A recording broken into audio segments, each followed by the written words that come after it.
On finit par l'Australie après un mois en Asie avec les sacs à dos, et hop, retour en France. T'as vraiment de la chance. Et comment tu fais pour ta glycémie? T'inquiète, j'ai tout prévu. J'ai un nouveau lecteur directement connecté à mon mobile. Avec le nouveau lecteur de glycémie OneTouch VerioFlex, vous savez clairement où vous en êtes. Vous pouvez également gérer vos résultats via l'application mobile OneTouch Reveal et continuer à vivre pleinement. Ok, t'as vraiment tout prévu. Je peux me glisser dans ta valise? OneTouch, à vos côtés pour avancer. OneTouch VerioFlex est un dispositif médical de diagnostic in vitro de LiveScan. Consultez la notice, contactez votre médecin ou votre pharmacien.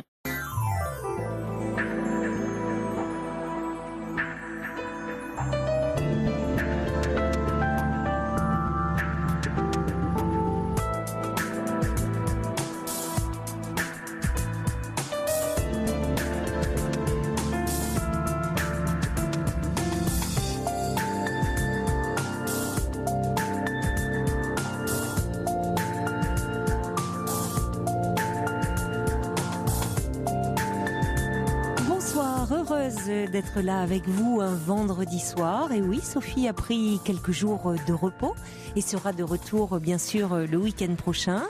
Demain soir et dimanche, c'est Roland Pérez qui sera à vos côtés.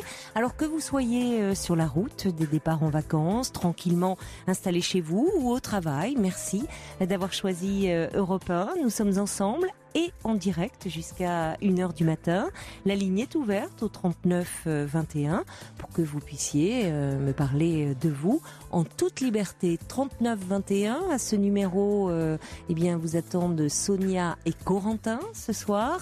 Et c'est Fabrice Fougerouz qui est à la réalisation de l'émission. Je compte également sur vos réactions par mail, sur le site europe1.fr, par SMS au 7 39 21. Et avant de donner la parole à Régine, je voulais faire un petit clin d'œil à Alex, qui paraît-il un jeune homme qui écoute fidèlement l'émission. Voilà, donc un petit clin d'œil amical à lui, et également à Alix, qui est notre petite bergère qui vit dans ces belles montagnes bleues entourées de chèvres et qui nous laisse des messages très poétiques. Voilà, sur le répondeur de la libre antenne 39 21, répondeur d'ailleurs sur lequel vous pouvez laisser vos messages 24 heures sur 24. Allez, je me tais maintenant et j'accueille Régine. Bonsoir. C'est comment votre prénom? C'est Caroline. Caroline, ça d'accord. C'est normalement Sophie est là le week-end et oui, voilà. C'est pas grave, c'était pour savoir. Et moi c'est Alors, Caroline. Moi j'ai demandé à parler sur votre antenne parce que j'aurais voulu soulever un petit problème qui me tient très à cœur. Voilà, je veux vous dire, je suis une personne pas toute jeune, mais je ne suis pas très âgée non plus. Et je rencontre de grosses difficultés de santé. J'ai été opérée d'un genou. Après, je suis partie dans une maison de convalescence avec suite de soins, où là, je suis restée 3 mois. Vous savez, on a le droit à 3 mois à moyen séjour. Et après ce moyen séjour, il faut qu'on trouve une solution. Ou on va en maison de retraite, ou on va en foyer logement, mais ils ne peuvent plus nous garder. Alors moi, j'ai un appartement, c'est un F2, j'ai un étage à monter, et je me rends compte que je vais bientôt plus pouvoir rester chez moi. Et alors j'avais vu avec une assistante sociale, c'est pour ça que je voudrais s'il y a des gens qui puissent appeler pour me donner des renseignements. Une maison de retraite, il faut compter combien par mois? L'assistante m'a dit entre 2600 et 3000 euros par mois. Ouh là là, c'est dans la fourchette haute quand même, hein, là. Oui. Bon, alors en même temps. Après, le foyer logement, c'est 800 euros par mois de loyer. Déjà. C'est pas médicalisé du tout. Et vous avez vraiment besoin de soins parce que ça peut être, c'est peut-être suite à votre intervention. Je peux plus rester chez moi toute seule. Hein. Non, d'accord, mais vous pouvez ne pas rester chez vous toute seule, mais en même temps ne pas avoir besoin d'une assistance de soins médicaux poussés. Oui. Dans un foyer logement, par exemple, vous auriez une prise en charge, les repas peuvent être pris en charge, la partie, tout ce qui est ménage et autres. Enfin, il y a le côté les soins d'une collectivité, mais effectivement, il n'y a pas l'assistance médicale. Non. Mais l'assistance médicale n'est pas forcément nécessaire. Si vous avez une intervention du genou, vous avez eu de la rééducation, mais ça nécessite pas des soins au quotidien. Voilà, donc c'est pour ça que ça vous inquiète un peu, mais vous n'allez pas faire de la rééducation pendant des années. Ça fait déjà quelques années j'y pense, parce que je suis veuve depuis 10 ans, Et depuis que j'ai perdu mon mari, je vis dans une très très grande solitude et je m'ennuie chez moi. Je m'ennuie. D'accord. D'ailleurs, je fais de la dépression, pour vous dire. Parce que je ne suis pas une personne à rester seule. Et puis, j'avais demandé justement un foyer logement, mais le foyer logement, une fois que vous avez payé votre loyer, vous avez tout à votre charge, hein. L'électricité, l'eau, vous faites venir votre médecin traitant, c'est les cours, c'est les médicaments, et on vit dans un studio. C'est pas très grand un studio quand même. Hein. Vous êtes sûr que l'électricité et l'eau sont à votre charge? Oui, parce que j'avais téléphoné dans un foyer logement. Et il m'a dit, il faut compter 800 € de loyer. Et moi, j'ai pas une très grosse retraite.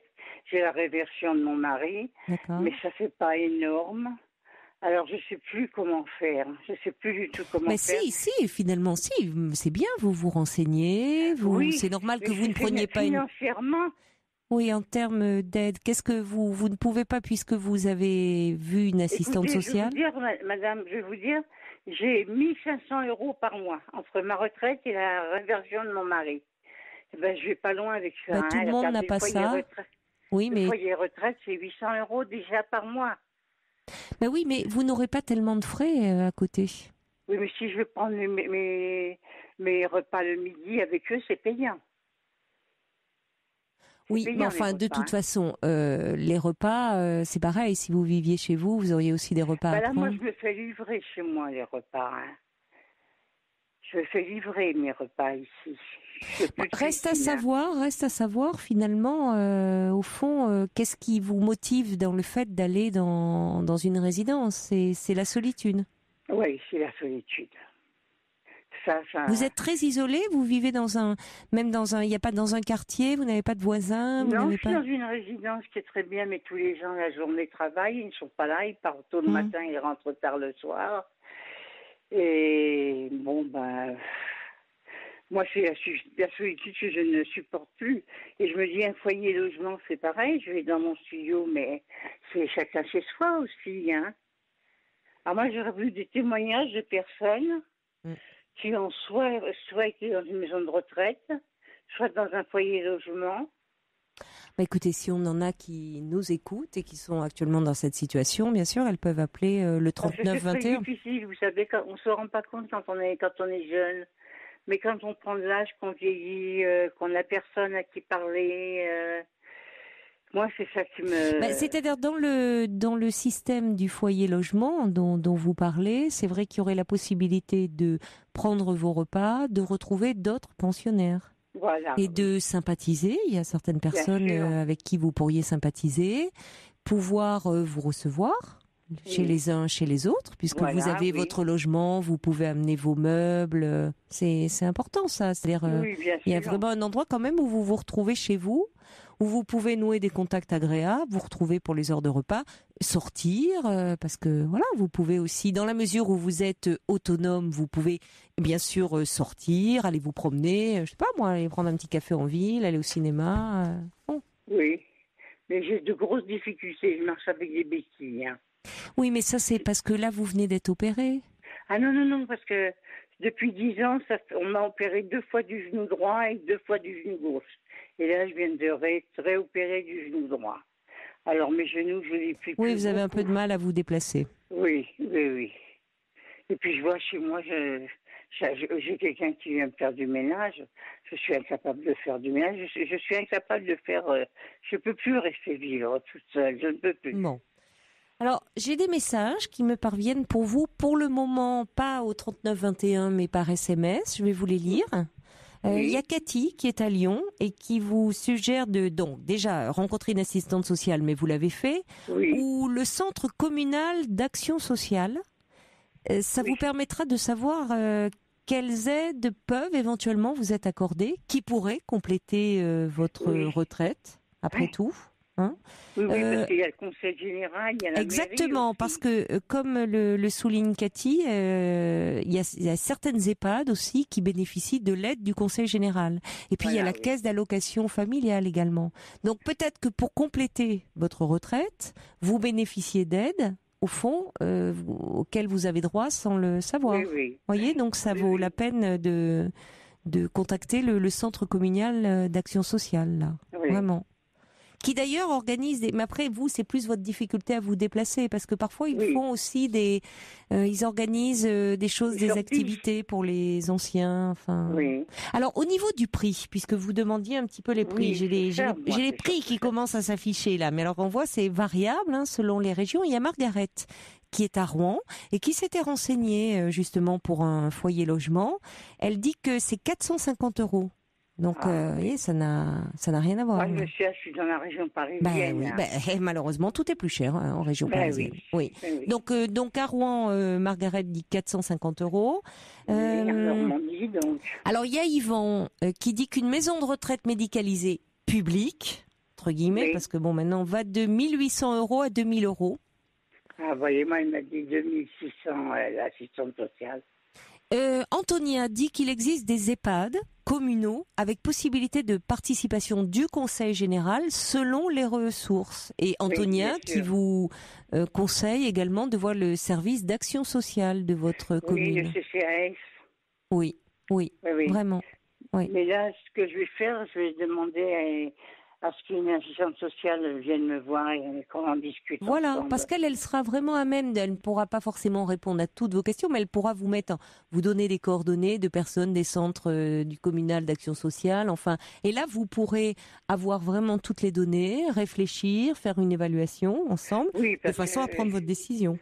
c'est une décision qu'il faut prendre, mais il ne faut pas la prendre ça Oh, à bien la sûr que légère, non, hein, parce non. que Vous êtes c'est seul, tout- sinon vous n'avez Oui, pas je suis d'enfants? seule. Mais j'ai des enfants, mais ils habitent loin. Ils sont loin de la région parisienne. Bah, j'ai mon fils, il est à Narbonne, Eh oui, c'est pas évidemment. C'est pas et tout ma près. fille, elle est en Vendée. Et vous n'envisagez pas de vous rapprocher, de trouver Non, peut-être quelque chose? ils Non. veulent, et puis j'ai une autre fille aussi qui est un peu plus loin.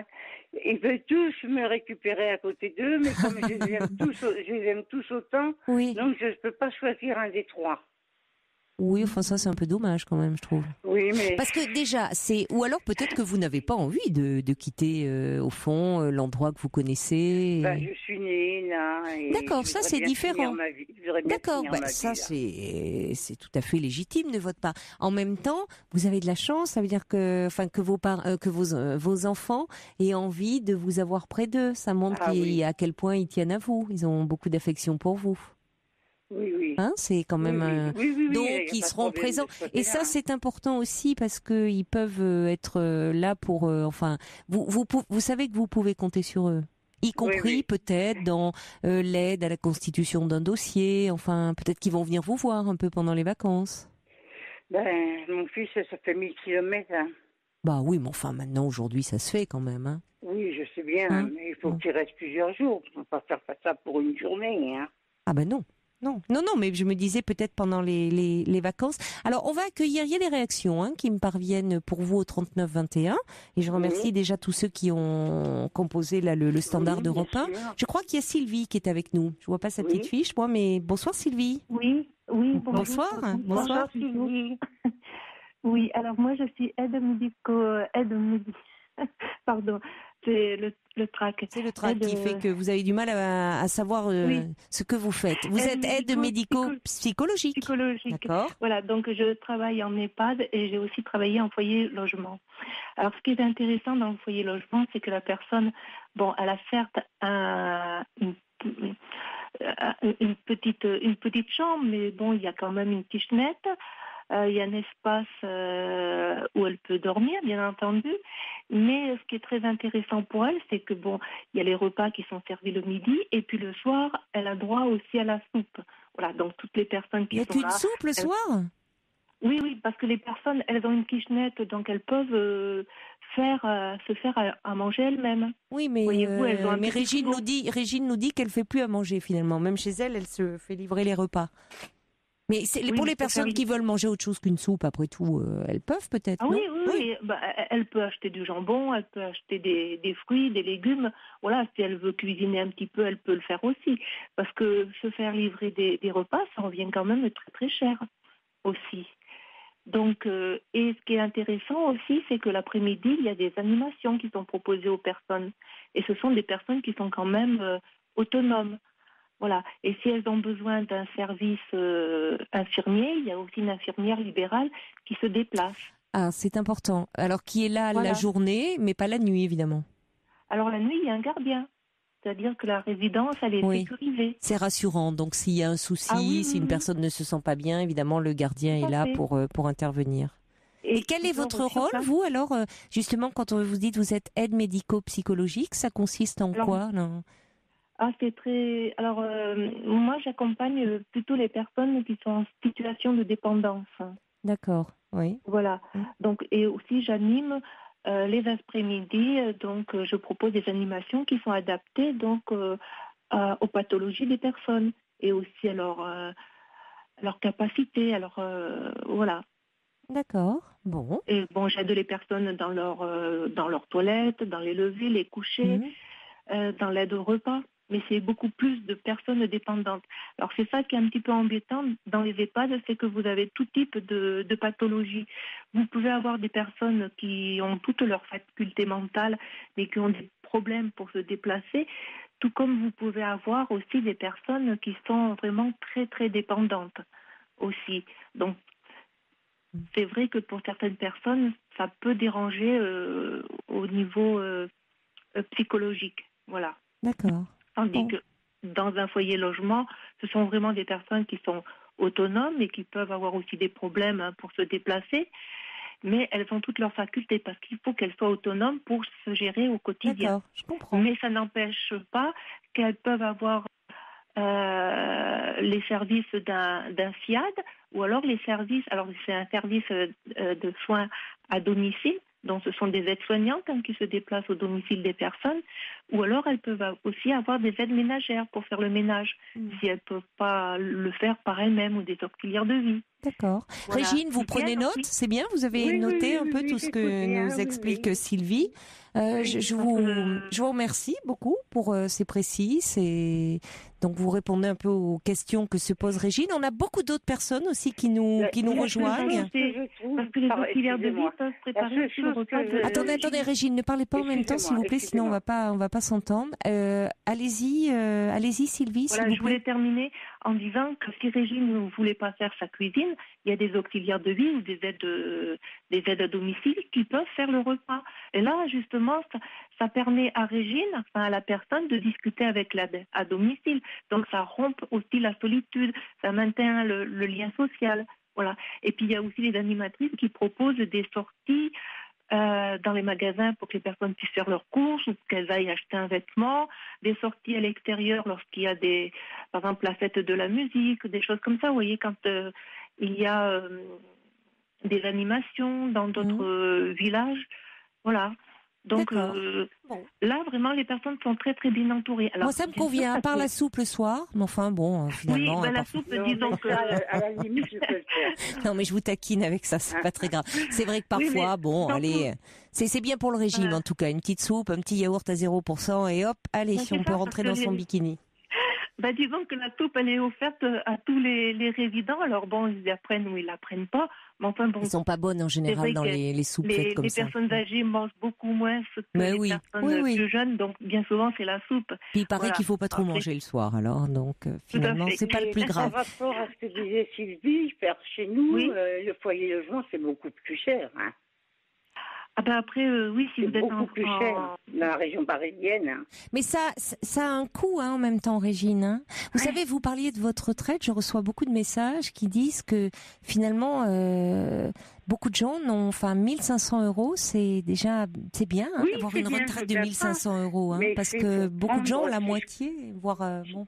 Si je prends un foyer logement et que je paye 800 € de loyer, après, il faut bien calculer, hein. Oui, mais si vous allez dans une maison de retraite et que vous payez 2000 €, vous voyez, finalement... mais c'est plus de 2000 € une maison de retraite. Bon, ça, je ne sais pas, je peux pas, moi, j'ai pas les tarifs, là. Il faut vraiment vous renseigner, ça varie vraiment selon les régions. Il y a Sabine qui dit qu'elle a visité plusieurs foyers logements pour des raisons professionnelles en région parisienne. Elle a trouvé des foyers logements moins onéreux à 500 €. Donc, vous voyez, ça, il y a des fourchettes quand même, hein. Oui, bien faut peut-être aussi demander. Alors après, la qualité, les soins ne sont peut-être pas les mêmes, évidemment, mais enfin, là, vous avez la fourchette haute, semble-t-il. Je vous remercie beaucoup, Sylvie, pour votre De rien, témoignage, merci, d'avoir Sylvie. réagi très vite à Merci. l'appel comme Voilà. ça de Régine. Bonne soirée à vous, Oui. Sylvie. Si elle Bonne veut encore soirée. des renseignements, je peux lui communiquer mon numéro de téléphone, il n'y a pas de souci. C'est très gentil de D'accord. votre part. Merci Voilà. beaucoup. D'accord. Merci. On va revoir. accueillir. Au revoir, Sylvie. On va accueillir maintenant Caroline, je crois. Bonsoir. Bonsoir. Bonsoir, Caroline. Vous travaillez dans un EHPAD. Oui, c'est ça. Et vous, les prix donnés par Régine vous faisait un petit peu bondir parce que vous dites C'est que ça. voilà, c'est Ben, pour répondre à Régine, vu que son fils habite à Narbonne, je suis dans l'Aude, dans un EHPAD dans l'Aude. Et le prix est de 1 800 € par mois. Voilà. 1800 €. Voilà. Mais, Ça fait Ah, cher, par quand contre, même. attendez. Par contre, le conseiller général en prend une partie. Il vous faut monter un dossier. Vous avez l'aide au logement. Vous avez aussi la maison départementale du handicap qui peut vous aider. Et aussi, chez nous, vous avez, pour être maintenu à domicile, l'aménagement du logement, si vous voulez. Avec, par exemple, un siège de douche peut vous être mis dans la douche par quelqu'un qui est agréé. Oui. Voilà. Comme vous mettre aussi, puisque vous ne pouvez plus monter les marches, vous mettre Non. un C'est siège pour monter votre escalier. Ça, c'est pris en charge. Il vous Oui, faut monter un d'accord. dossier. voilà, c'est Oui, ça. oui, Il y a des possibilités. Et ça, qu'est-ce que vous conseillez à Régine, Caroline, qu'elle revoie son assistante sociale qui peut l'aider à monter Ah un ben, dossier? Moi, je pense que l'assistante sociale, et même plus particulièrement ses enfants, s'ils viennent la voir, Ah oui, quand même, oui. qui font appel à la mairie Oui. de l'endroit où elle habite et qui lui donneront tous les renseignements Oui. nécessaires, ainsi que la maison départementale pour les handicaps, parce que eux peuvent vous allouer ce qu'on appelle l'aide à l'aménagement du logement, c'est l'AAL, je crois. Et voilà. Et là, vous avez des prestataires de services comme un plombier, un électricien, des choses comme D'accord. ça qui vont en fait qui vont vous faire un devis pour remettre par exemple votre salle de bain aux normes, comme avoir un siège dans la douche, ainsi que par exemple une barre pour vous aider à vous relever des toilettes, des Bien choses sûr. comme ça. Oui, oui. Et ensuite, une fois que vous avez ce devis et ce dossier, vous faites les travaux et ensuite vous êtes remboursé des travaux. Ce qui Ah fait oui. que vous devez être maintenu à votre logement. Ah, d'accord. Voilà. Oui, ça serait plus intéressant. Bon, bah écoutez, vous voyez, Voilà. il suffit de demander. Les auditeurs sont vraiment Oui. toujours très généreux, prompts à Je répondre, à remercie vous beaucoup, aider. C'est d'ailleurs. vraiment Je vous dis très, ça- très je vous dis ça sympathique de parce votre que part. je suis aide-soignante et mon Oui. mari est artisan plombier et fait des aménagements pour Ah, les personnes à mobilité réduite. Bah oui, Non, bien mais sûr. Moi, je- j'étais aide-soignante pendant 35 ans, Caroline. Voilà. J'étais Mais vous voyez, aide-soignante pendant 35 ans, alors. moi, je D'accord. pense que l'EHPAD, c'est pas fait pour vous. Parce que déjà, vous déprimez et vous n'allez pas vous y retrouver. moi je pense, oui. Voilà. Justement, vous abordez un point important parce qu'il y a cette notion de solitude que vous évoquiez, Ah là Régine, là, et c'est ça. la raison principale qui fait que vous Oui, souhaitez c'est la vous retrouver solitude. dans une structure. À propos de ça, il y a Fernande qui a appelé le 3921. Alors ça développe un autre point de vue, mais c'est intéressant sur justement la solitude des personnes âgées. Merci Caroline, vous pouvez rester avec nous d'ailleurs si ça De vous rien. intéresse, ou sinon, si vous voulez retrouver votre liberté. Merci beaucoup d'avoir Non, je rentre appelé. du travail. Comment J'écoute Vous rentrez du j'écoute travail. en rentrant du travail. Ah ben alors, c'est gentil d'avoir continué un peu le travail avec nous ce soir Merci, sur Europe 1. Caroline. Merci De Caroline. rien, Régine. Bon Au revoir. courage à vous. Au revoir. Merci. Au revoir. Au revoir. Bonsoir Fernande. Bonsoir. Bonsoir. Alors vous, ce qui vous a fait Bonsoir. réagir, c'est un point de vue un petit peu différent. C'est justement le fait que Régine souffrait beaucoup de solitude et vous vouliez parler d'une association dont vous faites partie. C'est l'association des petits frères des pauvres. Oui. Et Ah à oui, c'est connu, 70 ça. ans, Armand Marquiset avait créé cette association. Nous allons vers les personnes âgées qui souffrent de solitude, dont les enfants sont loin, ou morts, ou veuves, ou veufs. Et il n'y a aucune... nous allons vers toutes les nations. C'est ni religieux, ni politique. C'est rien que l'être humain. C'est rien que pour Ils aller font un soulager, travail apporter du formidable, bonheur. les petits frères des pauvres. Et d'ailleurs, Voilà. j'avais été frappée une fois parce qu'il y avait un jeune homme qui avait appelé, qui avait, je crois, même pas 30 ans, et qui était bénévole chez les petits frères des Voilà. pauvres et qui disait que ces rencontres comme ça avec des personnes âgées lui apportaient énormément. Mais j'avais été frappée Ah par oui. son jeune âge Nous et son avons- engagement. Nous avons des étudiants. Oui, oui. Ça s'est meublé à Rouen, là. Au début, on n'était que deux, Elisabeth, la chef, et puis moi. Ça fait pas J'ai fait beaucoup, 3 oui. jours la foire de Rouen pour essayer de mobiliser les gens, de leur expliquer. Comme moi, j'étais veilleuse de nuit près des maisons Marguerite, où j'avais 12, 13 personnes à m'occuper. Alors, j'essayais de leur apporter toute la chaleur humaine. En plus, beaucoup, mes fleurs de mon parc, les nouvelles de dehors, essayer des histoires, des contes. J'apportais mes poupées parce que j'habille des poupées Barbie. J'en ai 500. Je suis passée à la télévision en 2014. Et quel rapport Alors, je vais avec... dans les maisons de retraite. Je vais Oui. dans les maisons de Avec des retraite poupées pour leur Barbie? apporter un peu de joie. Vous allez Oui, avec oui. vos poupées Barbie dans les maisons de retraite. Voilà. Et qu'est-ce que ça a Et fait, ça leur ça? apporte la joie. Ah bon? Et je fais partie de la pastourelle du folklore auvergnat. Oh là Nous là, allons oh là là. danser dans les maisons de retraite. Mais qu'est-ce que vous Et nous prenez prenons pour les avoir personnes, autant nous dansons. d'énergie? Qu'est-ce que vous prenez, vous, pour avoir Sincèrement, autant je ne d'énergie? m'écoute pas. Je ne m'écoute pas. Je suis une battante. Voilà. J'ai un hectare à m'occuper. J'ai même la ville de Rouen qui monte, qui viennent passer une après-midi, justement, avec les seniors. Alors, ils chantent, ils regardent les oiseaux, ils regardent les animaux, ils prennent des fleurs. Ça me plairait. Ils s'en vont avec la banane. C'est bien. Ouais. C'est bien parce que ça leur apporte un peu de joie. Moi, dans le car, j'en croise beaucoup. Et vous savez que les cars, les bus, ils démarrent. Elles vont pour tomber, je les attrape au vol. Je suis un peu la mère Teresa des personnes âgées. Parce que s'ils vont à l'hôpital après, vous savez, vu l'âge, on s'en sort moins bien, hein. Et puis j'adore apporter, donner, offrir. Bon. En tout cas, vous avez raison, ma chère Fernande, parce que c'est vrai que Voilà. sinon, si vous pourriez en parler, je crois, pendant des heures, d'apporter. Pensez bien à ça, les petits frères des pots. Il y en a sur Lyon. Vous avez raison de rappeler, parce que c'est vrai qu'ils font un travail Est-ce qu'il y fort. en a sur la région parisienne? Bah ça, vous, écoute, bien sûr. Sur la région parisienne, il y en a aussi. Il y en a à Saint-Étienne, on a fait Noël cette année, et jour de l'an. La première fois que j'ai fait avec eux. Je suis même pas dormi la nuit, ça fait rien. Jour de l'an et Noël, ils sont jamais seuls. Et ceux qui ne veulent pas venir au club, eh ben ils ont des petits cadeaux. Voilà. Et on prépare prendre déjà le Noël de cette année. On peut prendre contact, demander leur numéro. Bon, renseignement, ça, et vous puis- ferez ça hors antenne, d'accord? Oui, Parce que là, c'est oui, un bien petit peu sûr. compliqué, tout Oui, ça oui, à oui. l'antenne. Oui, On va oui, vous oui, laisser oui. J'y ai gérer pensé, tout ça. je vous écoute toutes les nuits, Fernand, je vous écoute. je vous remercie. Bah, dites-moi, quelle énergie. J'aimerais en Ah non, avoir le, super, j'aimerais en avoir le merci. 10e de votre énergie, ma chère J'écoute. Fernande. Ah, Je sais pas merci, comment je vous la faites. félicite. Dites-moi. Je ne sais pas moi-même. Alors, en Je tout ne cas, sais pas moi-même. c'est vrai que les petits frères des pauvres luttent vraiment contre l'isolement des personnes âgées. Il y a ces visites, il y a parfois aussi, il y avait une campagne qui avait été faite un été comme ça dans le métro, des sorties, Nous des sommes allés à vacances, des congés. Voilà. C'est important parce qu'on n'y pense pas assez et c'est vrai que Jusqu'à leur fin. oui, bah on va pas, pour le moment, on va pas On est la aborder deuxième cet aspect-là. On va Voilà. rester dans D'accord. quelque chose Voilà. de plus constructif. Merci beaucoup, Fernande, et Je vous bravo en prie. pour votre Merci, énergie. Je continue énormément à vous entendre et je suis ravie. Et j'écoute les misères qu'il y a. Je le dis même à ma chef, si vous saviez les misères que j'entends la nuit. Oui. Même donc, Il n'y a pas que des misères, hein. Voilà. C'est pas. Il y a des misères, il y a des joies, il y a Bon, du bonheur, voilà, il y a des exactement. amours, il y a tout. Exactement. Il y a la vie, un peu la Voilà, nuit il y a la aussi. vie. Merci Mais beaucoup. Merci, Fernande. D'être vous aussi à l'écoute de toutes ces personnes qui ont besoin. Merci, Et Fernande. c'est dommage que je ne sais pas vos adresses. Je vous enverrai des traites à 4 feuilles parce que j'en trouve tout plein. Et je les distribue tout le On va temps. vous donner l'adresse d'Europe 1 si ça peut nous porter bonheur. Après tout, allez, on est preneur. On va vous donner hors antenne.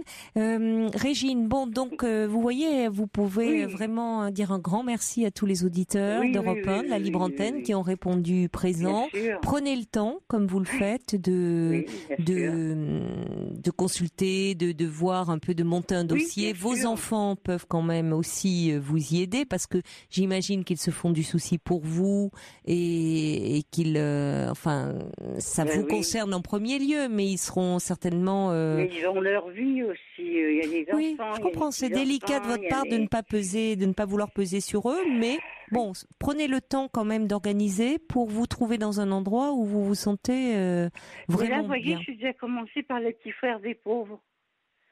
Ah oui.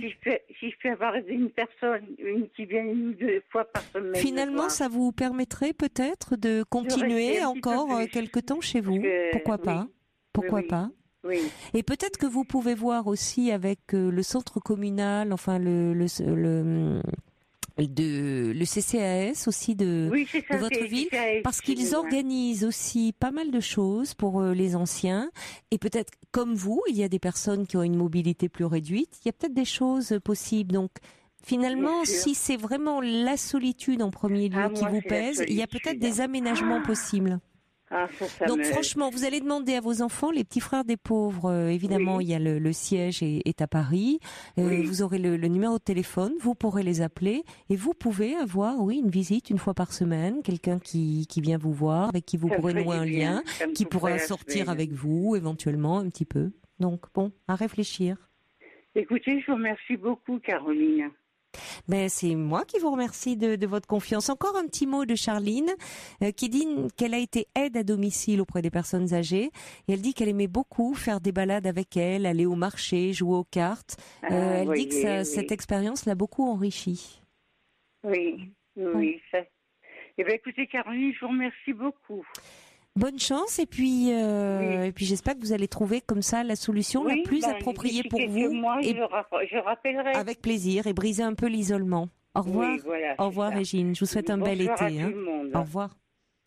Un message qui me parvient, c'est un peu long, donc j'ai pas la signature, mais c'est intéressant. Quelqu'un, donc cet auditeur ou cette auditrice dit ma mère passait 3 après-midi par semaine au foyer pour personnes âgées, sans y habiter. Elle y déjeunait pour 10 € et ensuite elle pouvait participer aux activités. Elle rentrait chez elle et elle avait passé une bonne journée. Ça serait pas mal si c'est possible qu'il y ait une ouverture comme ça à l'extérieur. Ça peut être une excellente idée parce qu'on voit bien que Régine, ce qui l'a fait le plus souffrir, et c'est pour ça que c'était bien d'entendre Fernande, c'est sa solitude. Et il y a malheureusement beaucoup de personnes âgées qui se retrouvent dans cette situation. Il y a d'ailleurs un livre, j'ai plus en tête le nom, mais c'est un livre écrit par le philosophe Michel Serres et son fils qui, je crois, qui participe, qui a un poste, même je crois assez important au petit frère, un poste bénévole, au petit frère des pauvres. Ils ont écrit un livre, coécrit tous les deux, le père et le fils, Michel Serres et son fils, un livre sur l'isolement, la solitude des personnes âgées, qui est vraiment très bien fait, très instructif. Donc merci beaucoup d'avoir envoyé ce message et j'espère que Régine est à l'écoute parce qu'il y a peut-être cette possibilité-là qui lui permettrait de sortir un peu de cet isolement. Ça s'appelle, c'est simple, c'est ce que Fabrice me dit, ça s'appelle Solitude, et donc c'est de Michel Serres, je crois que c'est Jean-François, son fils, Jean-François Serres, Michel Serres et Jean-François Serres, voilà, Solitude, c'est un très très beau livre que je vous recommande. On accueille maintenant Anne, bonsoir. Bonsoir Caroline. Bonsoir Anne. Je suis très très émue que ce soit vous ce soir, en plus parce qu'avec le planning... ça a changé, j'ai cru comprendre. C'est exceptionnel, c'est oui, Sophie. C'est pour ça. Elle a pris quelques... Oui, c'est Sophie normalement qui est là, mais là elle a pris un petit peu de repos, bien mérité. C'est très bien, donc, mais voilà. ce que je veux dire, c'est que moi j'ai l'habitude, quand je vous écoute, de vous écouter la semaine, et la semaine c'est vous, et je suis très sensible à votre voix. Alors, je suis très contente que ce soit vous ce soir, voilà. Ça, écoutez, alors merci, vous êtes adorable. C'est marrant parce qu'avant, vous voyez, j'allais dire que vous aviez, vous, une très jolie voix pour le coup de radio. Alors, ce qui est très paradoxal, c'est que la voix que j'ai actuellement n'est pas ma voix habituelle. Elle est un peu cassée. Elle est cassée. Entre voix cassées, alors, on va se parler ce soir, parce que la mienne aussi. En fait, elle est cassée depuis 3 mois. Qu'est-ce qui se passe depuis que mon frère est décédé. Et depuis 3 mois, je tire trop sur la corde dans tous les sens du terme, et la corde vocale, elle est un peu fatiguée. Oh là là. Mais c'est pas très grave, en fait, ça. Oui, puis la voix, vous savez, aussi une émotion comme ça très forte. Et... Oui, en tant qu'ancienne choriste, je sais bien tout ça. Oui. Mais en fait, c'est très étonnant que j'appelle ce soir avec tous les témoignages qu'il y a eu avant, parce que ça fait beaucoup d'écho à l'isolement, à l'isolement des personnes âgées, ou l'isolement des familles, ou l'isolement... depuis des années, ma mère s'était isolée de sa cellule familiale pour des raisons un petit peu compliquées, où elle avait décidé de choisir une vie un petit peu différente en laissant entrer dans sa vie un individu qui s'est avéré être une personnalité manipulatrice, addict à l'alcool, et qui a suffisamment manœuvré intelligemment pour l'isoler de sa famille et de nous. Et ma mère a aujourd'hui 81 ans. Nous venons d'enterrer mon frère le 12 mars. Mon frère était un être tout à fait singulier et tout à fait extraordinaire. Il était schizophrène. Oui. Avec une pathologie qui a été détectée tardivement parce qu'il avait 38 ans à l'époque. Oui, en effet. Ouais, mais oui, parce que... Il a quel âge il a vécu jusqu'à quel âge? Il était de 60. Oui, donc il est mort cette année à l'âge de 55 ans, il venait d'avoir 55 ans. Oui. Et en fait, dans les années 60-70, on n'emmenait pas les enfants chez les psychiatres ou chez les pédopsychiatres, où on ne savait pas ce que c'était. Et on sait aujourd'hui que c'est une maladie très très répandue, la schizophrénie, essentiellement chez les hommes, beaucoup plus que chez les femmes, curieusement. Mais voilà, maintenant on le sait, et on sait depuis peu d'ailleurs que c'est une maladie génétique, puisqu'on a enfin isolé le gène de la schizophrénie. Il y a plusieurs facteurs, quand bien même. sûr, c'est plurifactoriel. C'est pas que, voilà. Bien sûr, il y a l'environnement, il y a l'individu, il y a le lien. Vous dites qu'on a isolé le gène Oui, je sors de chez le neurologue cet après-midi et qui m'a dit oui, vous avez raison, c'est aujourd'hui une maladie génétique, comme d'autres maladies.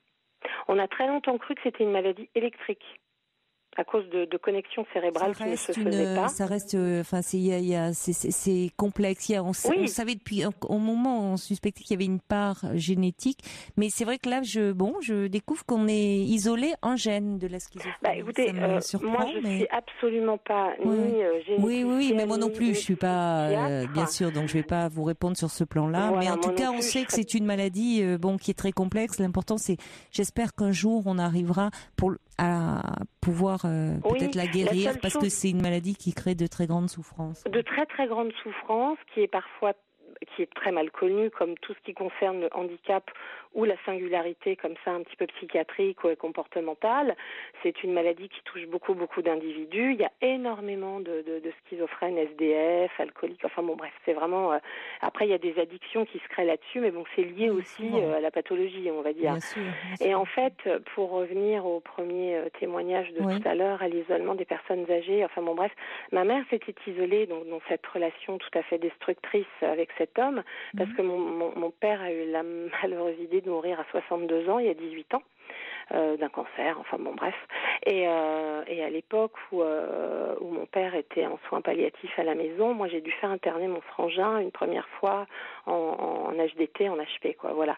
Et ma mère, je crois, ne s'est jamais remise du décès de son mari, parce qu'il s'aimait très fort, et qu'au lieu d'aller à un moment donné en parler quelque part avec une thérapeute, un psychiatre, un psy, une sophrologue, n'importe quoi, elle a décidé d'avancer, droite comme un i.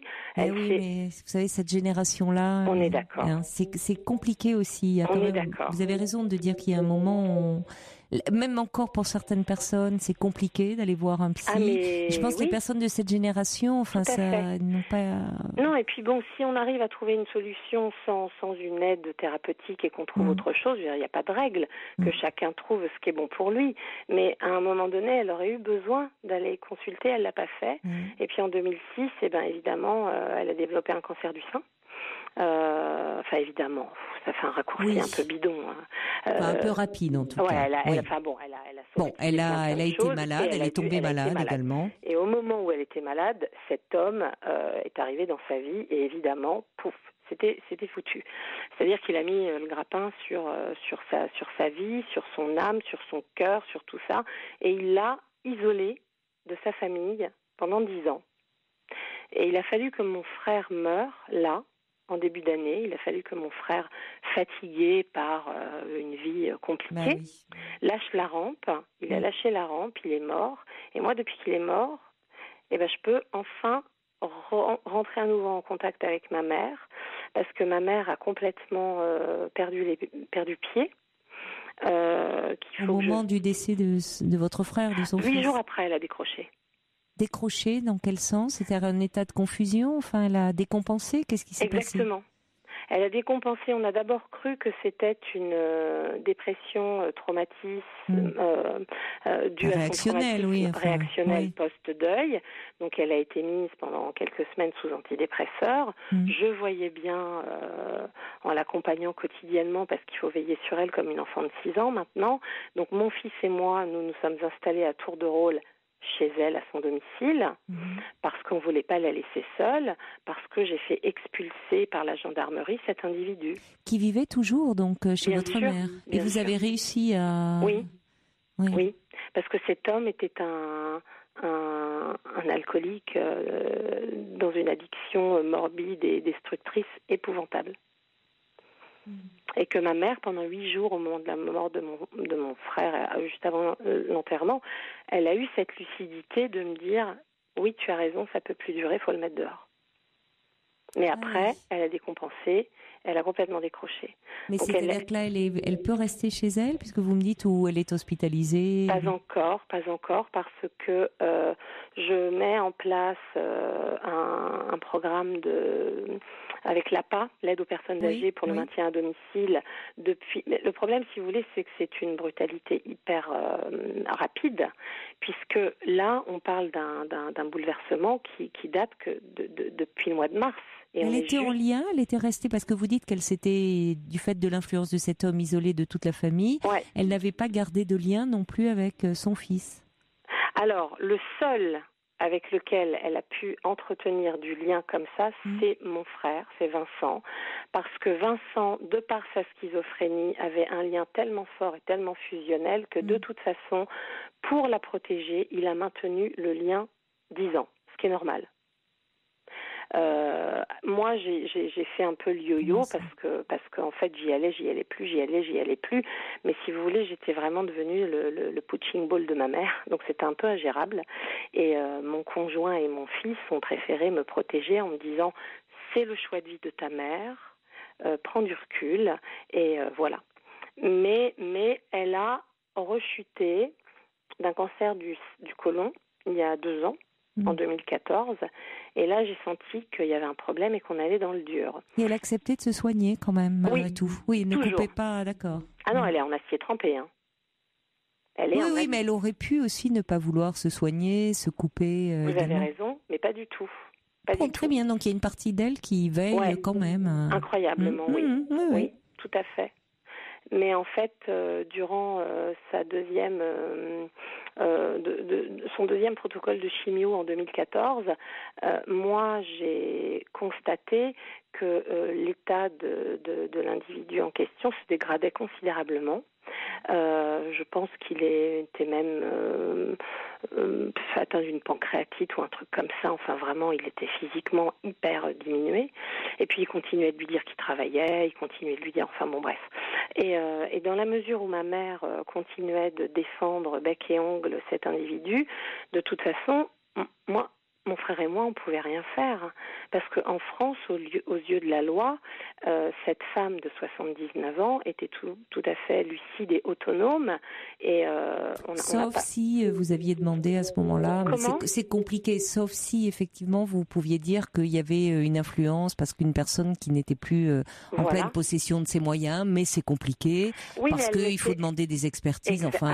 C'est très compliqué, je suis d'accord avec vous. Toute la procédure dans laquelle je vais entrer dans les prochains jours, de mise sous tutelle, de mesures d'éloignement. On voit qu'il y a une vulnérabilité psychique qui demande. Parce que maintenant, elle est enfin avérée.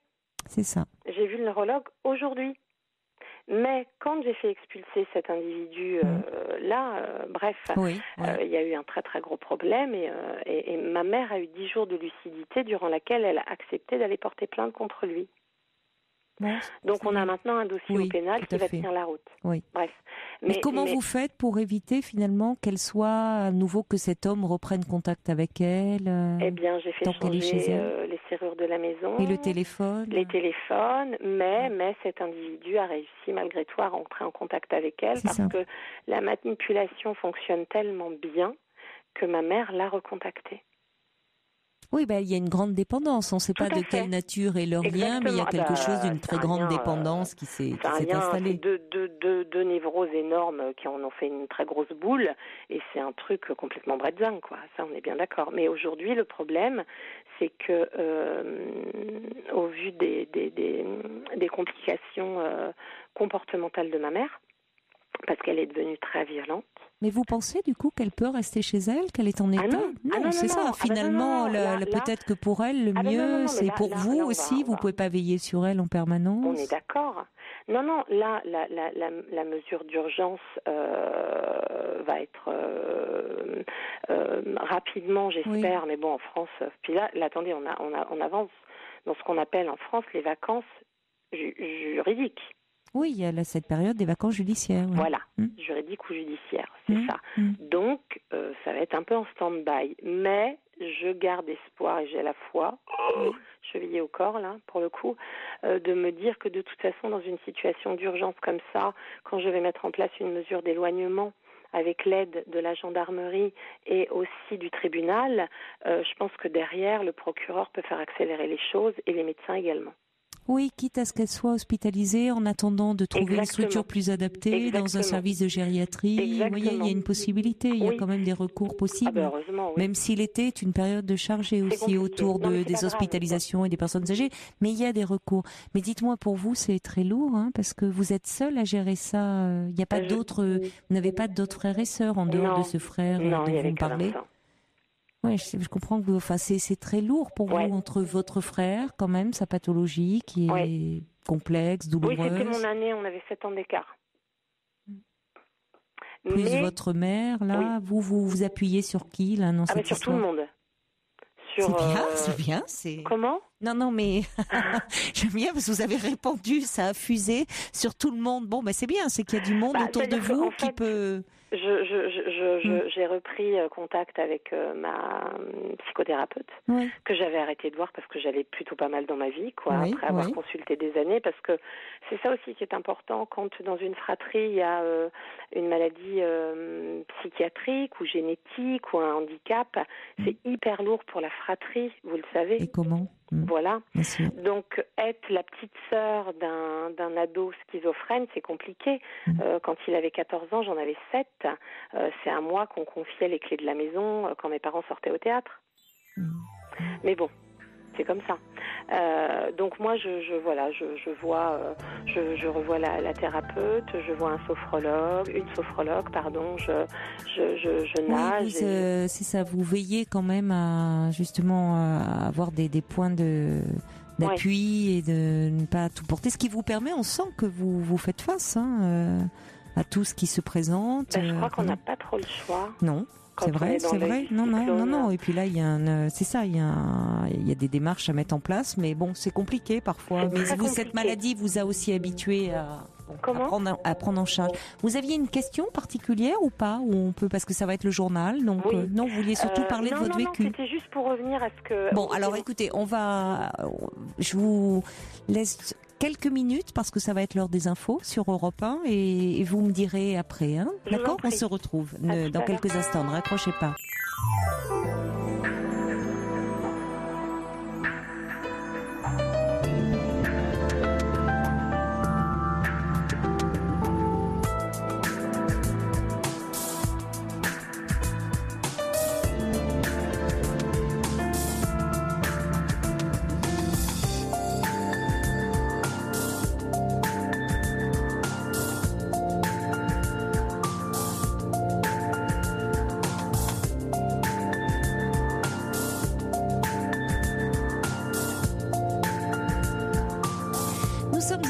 Encore pour une heure de direct. Alors je vous invite à prendre la parole sur Europe 1. Le 3921 est à votre disposition jusqu'à 1h du matin. Si vous souhaitez me parler, si vous souhaitez dialoguer avec un auditeur ou une auditrice dont l'histoire vous a particulièrement touché, n'hésitez pas à le faire.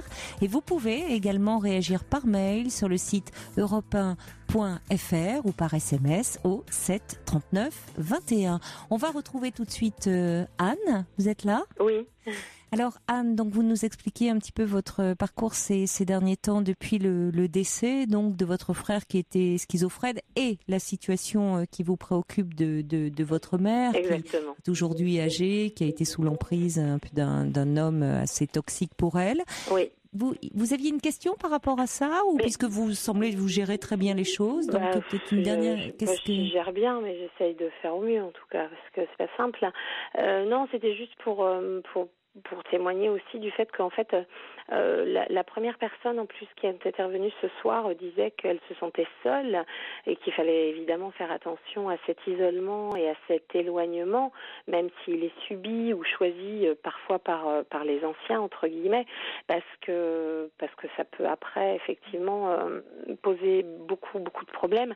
Le cas de ma mère est un petit peu différent parce que il semblerait, là, au vu des dernières analyses, si vous voulez, que ce soit même pas un Alzheimer et qu'on se dirige vraisemblablement vers un diagnostic de maladie psychiatrique, d'où peut-être encore un facteur héréditaire ou génétique, en tout cas, vous voyez ce que je veux dire.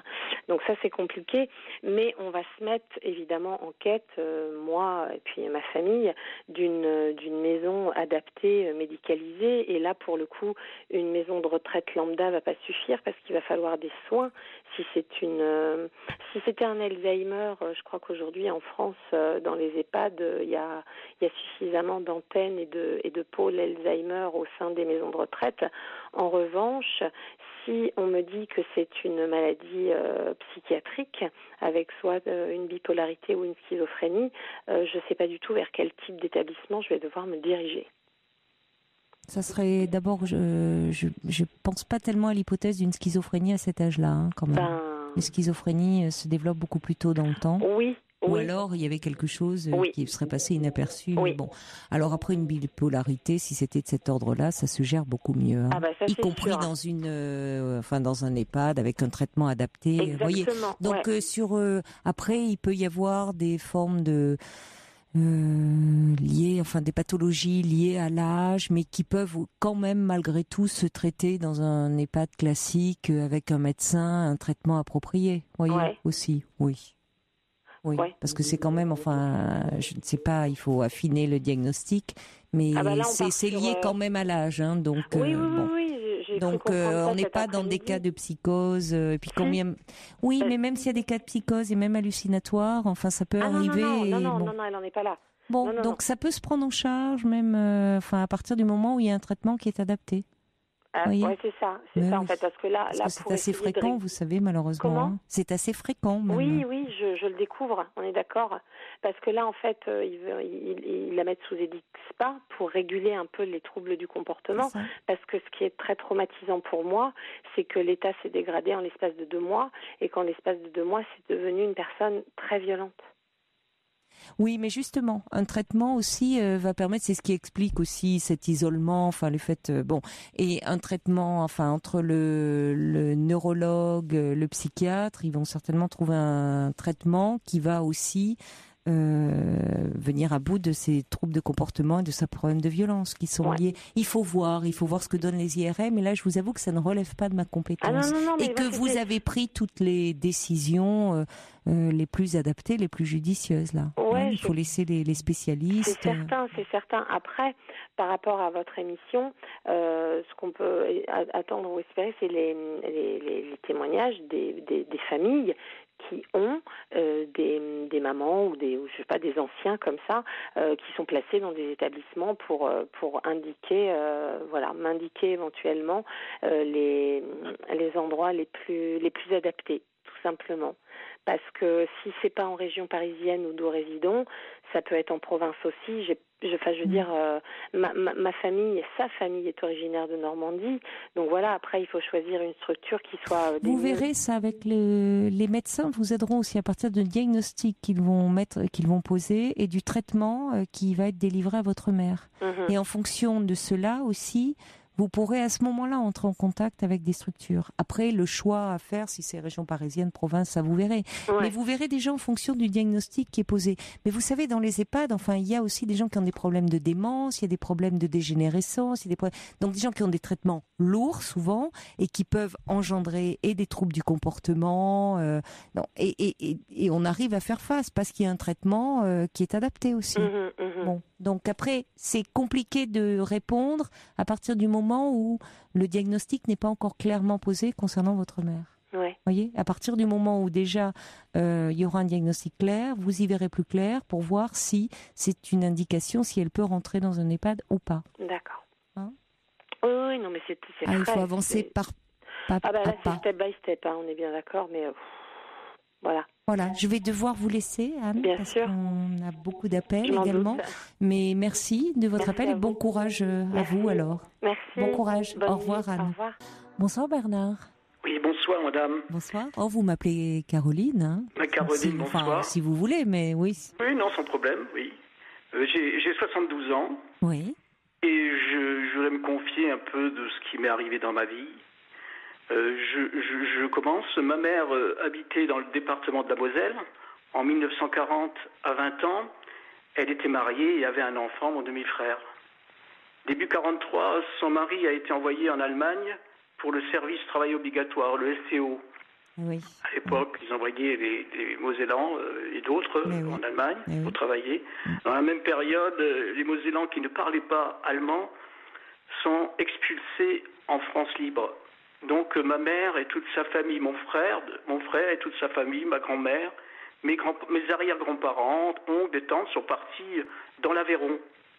Je peux citer la ville Cap de Nac, qui est dans l'Aveyron et sur limitrophe avec Figeac. Ma mère travaillait à Figeac, dans une usine, et elle allait s'approvisionner dans une ferme proche de cette ville. Et c'est là qu'elle a fait la connaissance du fils de la maison, mon père biologique. Donc je suis né en décembre 44. Oui. Et ma mère, donc en 45, avec toute la famille, sont remontés en Moselle. À la Libération, ils sont remontés en Moselle. Donc moi, père, dans ma alors, jeunesse, je suis toujours allé, je posais la question à partir d'un certain âge, je me posais la question qui était mon père. Et ma mère me disait, il est mort, c'est un aviateur, il est mort pendant la guerre. Et bon, j'ai toujours cru ça. Donc, plus tard, j'étais militaire à Cassarazin, c'était dans le Tarn-et-Garonne. Et là, j'ai voulu refaire des recherches. Ma mère m'a donné le nom de mon père biologique, mais elle a, au lieu de mettre, je ne vais pas citer le nom, mais au lieu de mettre Non, s'il vous plaît, oui, pas de nom de famille. Dans le nom, tout. elle m'a mis un J. Donc je me tablais sur ce nom. Le prénom, elle se souvenait plus bien du prénom. Et quand j'étais militaire là-bas, j'ai fait des recherches partout. Oui. J'allais dans les mairies, dans les cimetières, j'allais partout pour rechercher, j'ai jamais rien trouvé. Et même quand je me suis marié en 66, avec mon épouse à l'époque, j'allais sur place, je recherchais, je ne trouvais pas. Et en 88, donc j'avais 44 ans, oui. J'ai eu une conversation avec elle. C'était en fin d'année 88, je m'en souviens très bien. J'ai eu une conversation avec elle encore, j'avais déjà eu de nombreuses conversations. Elle me dit, mais il avait un frère qui s'appelait Joseph. Et le nom, elle me donne le vrai nom. Et je lui dis, mais tu m'as jamais dit que c'était ce nom. Alors je prends le Minitel. Je vous mens pas ce qui s'est passé, c'est la vérité. Oui. Je prends le Minitel, je mets Joseph avec le nom. Oui. Et puis j'ai cette personne au téléphone. Bon, j'ai pas été direct. Je lui ai dit, ma famille a été expulsée pendant la guerre dans l'Aveyron. Est-ce que... Et puis je enfile un aiguille, j'ai arrivé, et c'est lui qui me dit, mais tu es le fils de Jean-Marie. Oh là là. Alors je lui dis, je sais même pas qu'il s'appelait Jean-Marie. Ouais. Et il me dit, mais on a toujours cru que tu étais mort. Parce que ma mère, soi-disant, avait dit à mon père biologique que j'étais décédé. Parce que lui, au début, puisque cet oncle m'a expliqué que mon père, quand elle était encore sur place dans l'Aveyron, il subventionnait à ses besoins. Et quand elle est remontée en Moselle, elle envoyait des courriers avec de l'argent. Et puis un jour, ma mère lui a envoyé un courrier en disant que j'étais décédé. Mais votre mère, à ce moment-là, avait repris la vie avec son mari, qui à ce moment-là avait été envoyé au STO. Ce qui s'est passé, c'est que ma mère ne me voulait pas. La preuve, c'est que le médecin accoucheur voulait m'adopter. Mais ma grand-mère, qui était à son chevet, elle disait, si, garde-le, je l'élèverai. Ce qui a été le cas, elle m'a élevé. C'est votre grand-mère maternelle qui vous a élevé? Oui, maternelle, oui. Elle a été à la mairie, elle m'a déclaré sur le nom du mari de ma mère. Et oui. Et lui, quand il est revenu d'Allemagne, il a vu ce bâtard, parce que le bâtard, c'était un nom que j'entendais souvent dans ma jeunesse. Malheureusement, oui, qu'on utilisait, oui. Et puis lui, donc, a demandé le divorce, ce qui est un peu normal. Hein. Et donc j'ai porté son nom jusqu'en juillet 47. J'ai pris le nom de ma mère après, qui elle s'est mariée en 56, donc j'avais 12 ans, et elle a exigé de son nouveau mari que je prenne, qu'il me reconnaisse. Donc c'est pour ça qu'aujourd'hui je porte le nom de son mari. Donc, mais j'étais, si vous voulez, j'étais un enfant qui était très actif. Et puis j'étais révolté de beaucoup de choses. Et donc avec mon beau-père, qu'elle avait marié en 56, on s'arrangeait pas. Donc je ne laissais rien dire. J'étais un violent, quoi. Vous étiez, vous étiez en révolte. Oui. Mais est-ce que vous avez pu, puisque quand vous avez eu ce contact avec, vous avez grandi quand même avec une image, enfin, je ne sais pas, vous dites, votre mère vous avez laissé entendre que c'était un aviateur, qu'il était mort pendant la guerre, une image quand même héroïque de Oui, père. parce que je voulais être aviateur. Eh ben oui, bien sûr. Je suis allé pour un petit garçon. Dans les parachutistes. Ben oui. Ah oui. D'accord. Donc il y avait toute cette idée. Oui, vous aviez, mais c'est quand même important ce qu'elle vous avait transmis. Il y a une figure héroïque de père qui vous a certainement aidé à vous construire malgré tout. Oui, tout à fait. Et puis ma vie professionnelle a été une réussite complète. Hein. Tout ce que j'entreprenais, je réussissais. J'ai toujours réussi. Bon, j'ai eu des échecs, mais tout de suite, je me remettais. J'ai fait beaucoup de choses. J'achetais, je refaisais ça. Mais toute ma vie, j'ai changé de métier, mais j'ai eu une vie professionnelle très réussie parce que j'étais un battant. Je ne veux pas me lancer de fleurs, mais j'étais un battant, quoi. Est-ce que vous l'avez retrouvé donc finalement? Alors finalement, comment ça s'est passé quand j'ai eu mon oncle? Votre oncle, oui. Et mon oncle me dit, alors ça, je vous dis, c'est la vérité. Il me dit, mais écoute, la femme de ton père est dans le coma. Elle avait une tumeur au cerveau, elle est dans le coma. Attends, elle va pas tarder à décéder, attends pour le voir. Et lui, avait fait une tentative de suicide, il était hospitalisé. Alors, c'est incroyable, c'est toujours, même aujourd'hui, je me pose cette question, pourquoi, auprès de tant d'années, j'ai eu cette histoire. Oui, comme si vous arrivez à un moment crucial dans la vie de votre père. C'est incroyable ça. Biologique. Alors, quand son épouse est décédée, j'ai été le voir, c'est là qu'il me dit, mais je te croyais mort. Ah oui. Alors ça a été très dur. Ça a été très dur pour vous, pour lui? Oui, ça a été très dur. Et encore aujourd'hui... Oui, qu'elle vous ait privé, parce que finalement, lui parlait de vous. Vous avez investi. Oui. Il a dû être très amoureux de votre mère. Absolument. La preuve, c'est que sa femme avait le même prénom que ma mère. Oui. Oui. Ils ont dû s'aimer, vos parents. Enfin, il y a une histoire d'amour entre eux. Oui, mais qui n'a pas duré très longtemps, quoi. C'est-à-dire qui était forcément dans un contexte, le mari de votre mère à ce moment-là était au STO. Donc, je ne sais pas si c'est pas tant de vous qu'elle ne voulait pas. C'était qu'il y avait quelque chose. Elle sentait à quel point elle allait subir l'opprobre social, quoi, aussi. Oui. Et puis bon, il y a peut-être une coïncidence, c'est que ma mère, le jour de son anniversaire, je suis né 9 mois après, le même jour que son anniversaire. Bon, et c'est là, mais je la comprends. J'ai aucun reproche pour ma mère ni pour personne d'ailleurs. Non, mais si ce n'est que maintenant, aujourd'hui, bien sûr, vous avez du vécu, vous êtes devenu un homme vous-même, mais l'enfant que vous étiez grandissait avec quelque chose d'une révolte, d'une colère, vous sentiez qu'on vous cachait quelque chose aussi? Ah oui, tout à fait. Quand je rentrais, des fois, des conversations s'arrêtaient avec ma grand-mère. Donc, et ma grand-mère, si vous voulez, je ne posais pas plus de questions, puisqu'on m'avait donné un nom que je recherchais, de croyant le trouver dans un cimetière, ou bien de la famille autour, je ne sais pas, mais je ne trouvais pas ce nom, et ce nom ne correspondait pas à du moins c'était la même consonance, mais c'était pas ce nom-là, quoi. Il a fallu attendre, je vous dis, 88 pour que ça sorte, et là je me suis toujours posé la question, pourquoi ? Oui, comme si vous sentiez, parfois, vous savez, il y a des choses qui se passent. Vous avez été dans une quête quand même de tout temps, mais c'est vrai que vous êtes arrivé à un moment très particulier de la vie de votre père. Vous avez pu après vous parler, enfin essayer de tenter de construire un lien. Il était en très mauvais état après sa tentative de suicide, et il a eu la maladie de Parkinson, après l'Alzheimer, et il est décédé en 2005. Ma mère est décédée en janvier 2005 et lui est décédé en fin de l'année 2005. Ah, la même année, ils sont décédés. La même année, oui. Vous avez pu parler à votre mère, lui dire que vous aviez retrouvé cet homme ? Bien sûr, mais c'est vrai que ça ne l'a...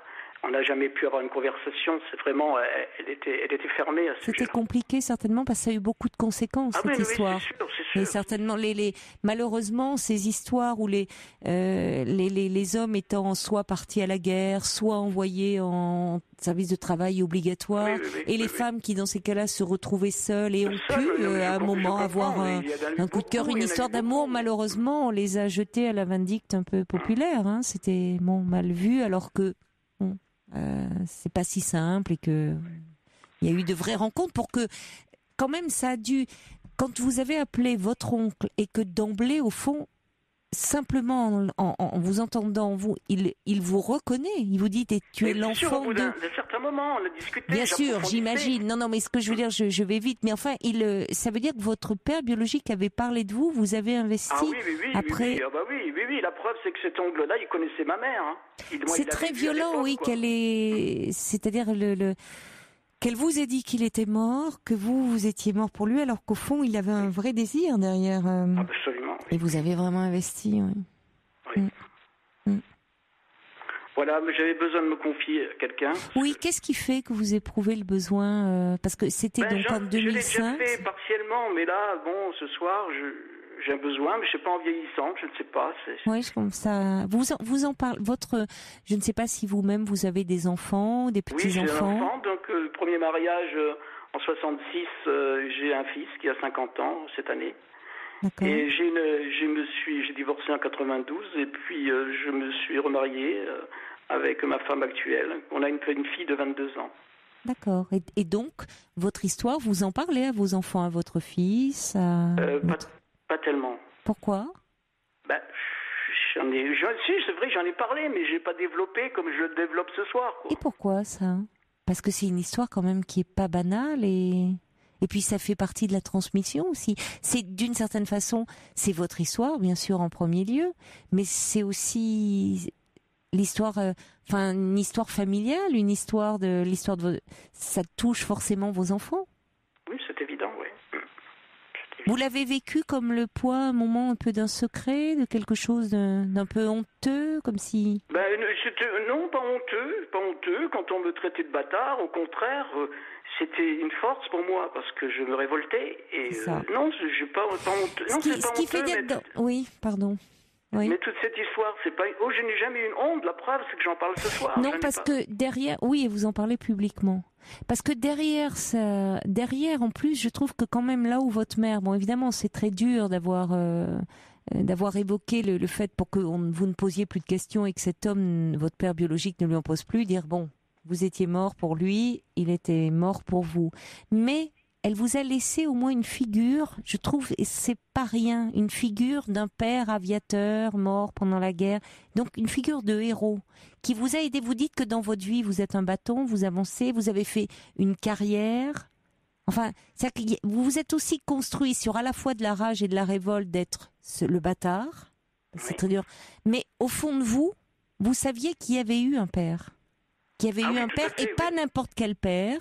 Un père plus héroïque peut-être que tous ceux qui vous traitaient de bâtards. Oui, c'est vrai. Et ça a dû... Alors c'est vrai que c'est très violent parce que ça oscille entre deux dimensions, c'est le grand écart.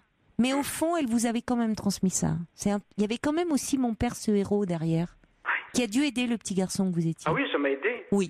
D'ailleurs, vous vouliez être aviateur, vous avez été dans les parachutistes, vous voyez, ça a été une colonne vertébrale, je pense, pour vous. Oui, tout à fait, oui.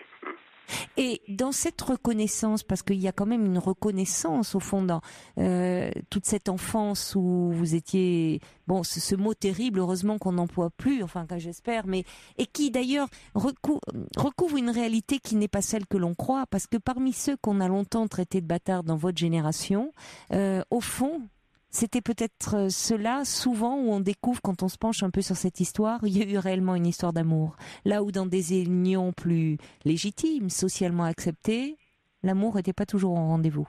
Ah oui, là je crois, il y a eu un rapport qui qu'on s'entend des deux, il n'y a aucun problème. Ça, même au-delà, semble-t-il. Oui. Pour que cet homme votre père biologique vous ait investi de cette façon-là, c'est qu'il avait un lien à votre mère très fort. Ah oui, la preuve, c'est qu'il a choisi, c'est peut-être une coïncidence, mais le même prénom que ma mère. Hein. Oui, c'est peut-être, vous avez raison. Oui. Est-ce que ça a été... Il y a Brigitte qui demande si ça vous a un peu réconforté quand même de voir que, à travers vous avez rencontré votre oncle aussi, qui avait donc entendu parler de vous, votre père, même si c'était un moment de sa vie terrible. Oui, j'ai une demi-sœur encore. Du moins, il a eu une fille. D'accord. Une fille que je suis en relation encore aujourd'hui avec elle. Oui. Et vous avez un fils, c'est dans votre parcours aussi sentimental, vous avez un fils qui a 50 ans cette année. Et vous avez une jeune fille aussi de 22 ans. 22 ans, oui. Vous aussi, il y a eu une histoire en deux, en deux morceaux. Il y a eu... Ça serait un peu... Enfin, après, évidemment, elle vous appartient, cette histoire, mais c'est quand même une sacrée histoire, et je trouve c'est... Oui, et puis dans ma vie professionnelle, il y a aussi à développer, c'est très important. Il y a Monica qui dit quelle histoire, si vous deviez, c'est pas facile ce qu'elle vous demande, Monica, d'ailleurs vous n'êtes pas, si vous deviez résumer en 2 mots qui vous êtes, comment vous définiriez-vous? Comment je me définirais? C'est que j'ai toujours été volontaire. Oui. Je n'ai, moi encore maintenant, vous savez, j'ai 72 ans, il n'y a pas longtemps que j'ai arrêté de travailler, je serai prêt encore à faire des choses. Là, il n'y a pas plus tard que l'année dernière, on a acheté un petit appartement que j'ai retapé tout seul, entièrement. Et puis demain, si j'ai une possibilité comme ça, je le ferai encore. Hein. Ça vous a donné une révolte, une énergie, presque une rage, on va dire, au fond. Voilà, c'est ce qui m'a construit, en fin de compte. Oui, ça me fait penser à Boris Cyrulnik, dans ses livres, évoque assez souvent ça. Ces enfants qui vont se retrouver, justement, parce que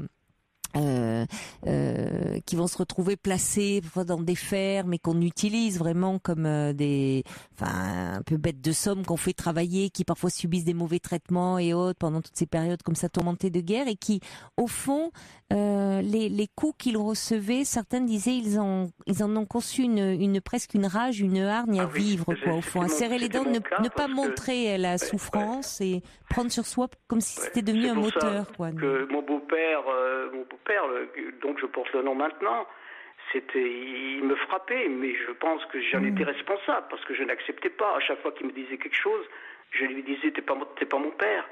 Et lui, à la longue, il en a eu marre. Après, une fois que j'étais adulte, j'ai compris la façon qu'il il me frappait. Et plus il me frappait, plus je répondais. Donc mais tout ça, je pense que ça m'a construit, ça. Et dans votre tête, donc finalement, déjà, vous aviez en tête de retrouver ce père, finalement. Ça vous aidait aussi à supporter, au fond, les coups de cet homme, de votre beau-père, parce que vous me disiez, il n'était pas votre père. Oui, mais je suis pas resté longtemps avec eux. Hein. Du moins, je suis allé chez ma grand-mère. Il y a eu cette grand-mère, qui vous a beaucoup aimé. Oui. Aussi. Elle est morte en 75, oui. Oui. Ça, vous avez reçu beaucoup d'amour de sa part. Ah, énormément, oui. Voilà. Et votre épouse actuelle est au courant de votre histoire? Oui, mais partiellement, peut-être pas aussi, comme j'ai dit tout à l'heure, j'ai développé à personne ce que je viens de dire ce soir. Oui, c'est ça qui m'intrigue. Qu'est-ce qui fait que... Parce que c'est pas banal d'en parler. J'ai un besoin, ça fait que j'ai de reconnaissance, d'être reconnu, il y a quelque chose. Non, mais je pense qu'il fallait que je me libère, là. Vous n'avez jamais songé à en parler dans un lieu de thérapie Non, j'en ai pas ressenti besoin. Non. Bon, c'est quelque chose non, j'en ai jamais ressenti le besoin. Ma thérapie, je l'ai fait moi-même. Et puis, mais vous dites là, vous en ressentiez le besoin. Fallait que vous vous libériez de quelque chose. Ça fait quelque temps, je sais pas, plus que j'en ai ressenti après 44 ans, puisque c'est là que j'ai tout appris, quoi. Et mais là, me vois vieillir, mon 72 ans, c'est plus, vous savez, c'est pas ce qui peut arriver. Vous avez des petits-enfants? J'ai 2 arrière-petits-enfants. Ah, vous avez même des arrière-petits-enfants. 2 arrière, mais que je vois pas, parce que si vous voulez, lors du divorce avec ma première épouse, les liens avec mon fils se sont arrêtés pratiquement, quoi. Et aujourd'hui, vous n'avez plus trop de liens avec votre fils? Non. Non, mais j'ai 2 arrière-petits-enfants que j'ai appris l'année dernière. Et ça peut-être que ça aussi, au fond, ça vous tourmente un peu? Non, mais je m'excuse de le dire, mais non, ça ne me tourmente pas. Et bon, parce mon que épouse quand même, ce lien père-fils... me dit, mais je comprends pas comment tu es, mais je suis désolé, mais c'est... Vous protégez peut-être de ce qui peut... C'est une façon, vous avez... Non, pas du tout, non, pas protégé. Vous nous parlez, pourtant, votre histoire, c'est quand même d'un fils qui n'a de cesse de retrouver son père, hein. Oui, mais je le sais très bien. C'est pour ça que que mon fils, j'ai attendu qu'il ait plus que sa majorité pour divorcer. Hein. Donc, je voulais pas que ça se renouvelle. Bon, il avait 26 ans, il était majeur, donc, oui. Mais je sais pas, non, c'est vrai que mes arrière-petits-enfants, même mes petits-enfants, je m'excuse de le dire, mais je ressens pas le besoin d'avoir des relations avec eux, quoi. C'est dommage. Ben oui, parce que c'est une histoire, il y a quand même dans le fait d'avancer en âge qui fait que c'est votre histoire à vous, ressurgit, votre histoire d'enfant. Et parfois, il y a quelque chose dans la transmission qui peut être apaisante, d'une histoire ça fait partie aussi de l'histoire de votre fils, de vos petits-enfants, de vos arrière-petits-enfants. Vous êtes inscrit dans la filiation. Ça fait beaucoup réagir les auditeurs. Hein. Beaucoup d'ailleurs disent, Sergio résume en disant vous devriez l'écrire peut-être. Alors c'est pas facile, hein. Tout le monde n'a pas ce talent d'écriture parce qu'il dit c'en est romanesque votre histoire. C'est vrai qu'il y a quelque chose et peut-être qu'il manque là aussi, y compris dans ce lien à votre fils au fond d'un non-dit de quelque chose. C'est dommage, je trouve, qu'ils ne connaissent pas véritablement votre histoire. C'est une sacrée histoire. Et comme le dit Monica, qui dit parfois on a tendance à baisser les bras pour un tout, pour un rien. Elle dit vous êtes un très bel exemple de courage, de combativité, de ténacité, et elle vous remercie de votre témoignage. Oui, mais c'est peut-être mon histoire qui m'a donné tout ça. Mais certainement aussi. Dans ma jeunesse, oui, si j'avais été avec des parents qui m'auraient couconné, c'est vrai. Pas été comme ça. Hein. Oui, il y a eu une forme de rage qui vous a, certainement, mais. Il manque parfois des éléments, peut-être y compris dans ce lien, parce que c'est quand même, vous êtes aujourd'hui un père, grand-père, arrière-grand-père, mais il y a quelque chose de très émouvant dans ce fils dont vous nous parlez, de ce fils aussi qui vit très fort encore en vous. Et je trouve que dans ce lien qui, pour le moment, est interrompu avec votre fils, peut-être quelque chose à tenter de renouer pour boucler la boucle. Peut-être. En tout cas, vraiment, merci de... Et puis, c'est à vous que je vous remercie d'avoir m'avoir écouté. Quoi. Non, c'était passionnant à entendre. Et bonne continuation à vous, vraiment. Merci. Au revoir, Bernard. Voilà, au revoir. Au revoir. Bonsoir, Victoria. Oui, bonsoir, Caroline. Bonsoir. Oh, vous avez une jolie voix. Ah, c'est gentil. Je suis assez impressionnée de vous avoir en ligne. Ah non, ne vous inquiétez pas, non, ça va bien se passer. Vous vouliez me parler d'une rencontre que vous avez faite avec un jeune homme. C'était l'année dernière, c'est ça? Oui, au cours des fêtes de fin d'année 2015. D'accord. C'est un Américain. Oui. Qui était en vacances à Paris alors, oui. Enfin, ou en région parisienne? Oui, qui était en vacances à Paris. Et donc, en fait, on a flashé l'un sur l'autre. Oui. Et, on a passé une nuit assez exceptionnelle ensemble et il est reparti. Donc, parce qu'en fin de compte, quand je l'ai rencontré, c'était au moment où il s'apprêtait à repartir. Et donc, on a gardé pendant un temps des contacts via les messages, les mails, etc. Oui. Et comme dans le cadre de son travail, il voyage assez régulièrement et il vient souvent sur Paris, on était supposés se revoir dans les 2 mois qui ont suivi notre rencontre. Et en fin de compte, au moment où on était supposés se revoir, on ne s'est pas vu. Parce que, tout compte fait, il n'a pas eu le temps. Il n'est pas venu finalement? Enfin, il est venu, mais il n'a pas eu le temps. Il était trop pris par son travail. Du coup, comme je l'ai senti un petit peu distant en plus, j'ai moi-même, du coup, ça m'a un peu refroidi. Mais oui, vous avez été un peu blessée au fond quand qu'ils vous disent qu'il n'avait pas le temps et que son travail, évidemment, vous avez été déçue. Oui, parce que vous aviez eu un gros coup de cœur pour ce garçon. Bah oui, complètement. Ça arrive. Et j'ai pensé que c'était comme une excuse, parce qu'en fin de compte, comme c'est quand même un assez beau garçon, qui a beaucoup de charisme, il est très charmant et voilà, bon, c'est un Américain. Souvent l'Américain fait rêver la Française, comme la Française fait rêver l'Américain. Et du coup, je me suis dit bon, voilà, j'ai pas envie d'être la fille de plus qu'il a rencontrée à Paris et qu'elle a à lui courir après. Oui, donc, finalement, vous avez l'orgueil et dans ces cas-là, ça peut aider quand même, un peu de fierté, dire vous n'avez pas cherché à lui courir après. Donc en fait, vous ne l'avez pas revu depuis, ou vous êtes resté quand même en lien après, puisque vous me parlez de lui quand même ce soir. Oui, une rencontre qui a été assez furtive, même si elle a été très belle et très intense, semble-t-il, et que vous aviez passé une nuit merveilleuse avec cet homme. Et donc, ce qu'il s'est passé, c'est que il y a 4-5 jours de cela, je reçois un SMS. Alors, pour vous mettre dans la confidence, j'avais supprimé son numéro parce que ça m'avait tellement blessée que j'ai préféré supprimer son numéro. Ça soulage sur le moment parfois. Ça soulage, oui, totalement. Et du coup, je reçois un SMS de lui. Mais j'étais vraiment surprise parce que je me suis dit, mais comment c'est possible qu'au bout d'1 an et demi, quasiment... Oui, il est gardé... Oui. Alors du coup, il m'envoie un message. Oui, j'arrive sur Paris. Là, je suis là en vacances, pas pour le travail. J'aimerais te voir, etc., etc. Bon. De là, on s'échange tout un tas de messages. Bon, la passion remonte, les souvenirs reviennent, etc. Et donc, on repasse à nouveau une nuit ensemble. D'accord. Et puis, dans la nuit très tôt, aux alentours de 5 heures du matin, donc il me fait un bisou, il se lève et il s'en va. Je l'ai entendu s'en aller, mais j'ai pas osé, en fin de compte, lui dire quoi que ce soit. Je me suis sentie vraiment... Oui, ça vous a...